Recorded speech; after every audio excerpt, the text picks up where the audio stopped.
जो जाहिल जंतर मंतर पर चल रहे आंदोलन का समर्थन नहीं कर सकते, वो जाहिल सरकार के पक्ष से ये सवाल पूछ रहे हैं कि धर्मेंद्र प्रधान के इस्तीफे से क्या ही हो जाएगा।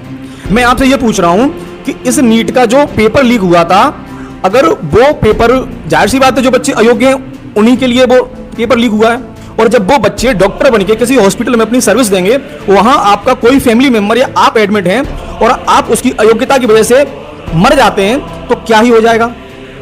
क्या इस देश को फर्क पड़ेगा? क्या मुझे फर्क पड़ेगा? मुझे कोई फर्क नहीं पड़ेगा, और ना इस देश को फर्क पड़ेगा, क्योंकि इस देश में 140 करोड़ आबादी है। तुम जैसे ठुल्ले मर जाएंगे तो किसी को कोई फर्क नहीं पड़ेगा, लेकिन तुम मर जाओगे ना तो तुम्हारी फैमिली को बहुत फर्क पड़ेगा।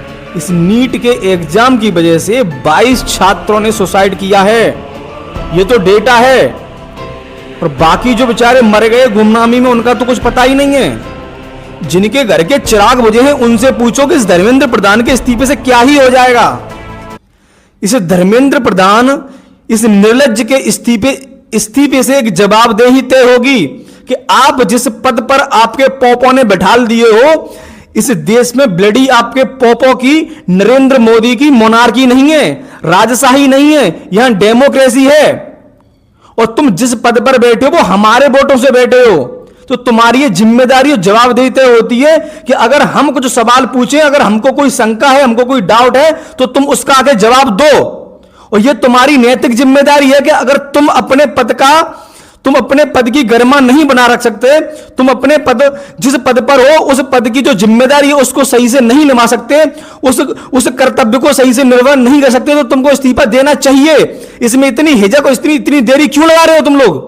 अरे नीट का एग्जाम या एसएससी का एग्जाम या रेलवे का एग्जाम क्या जो विपक्ष के बच्चे ही देंगे? क्या मेरे घर के लोग ही बच्चे देंगे या मैं ही दूंगा? आपके घर के बच्चे एग्जाम नहीं देते?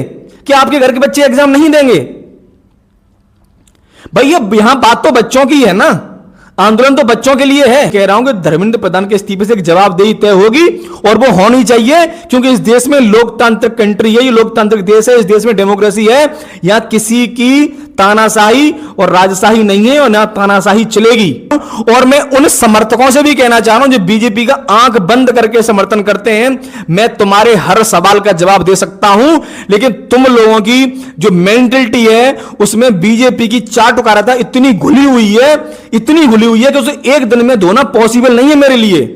कि अगर आंखों में थोड़ी शर्म हो और चाटुकारिता करते करते, चाटते चाटते जीभ थक गई हो, अगर तुम्हारी मुंह थक गया हो, तो थोड़ा सा सपोर्ट उन बच्चों के लिए दिखाओ जो मर चुके हैं, जिसके घर के चिराग बुझ चुके हैं। जय हिंद, जय संविधान।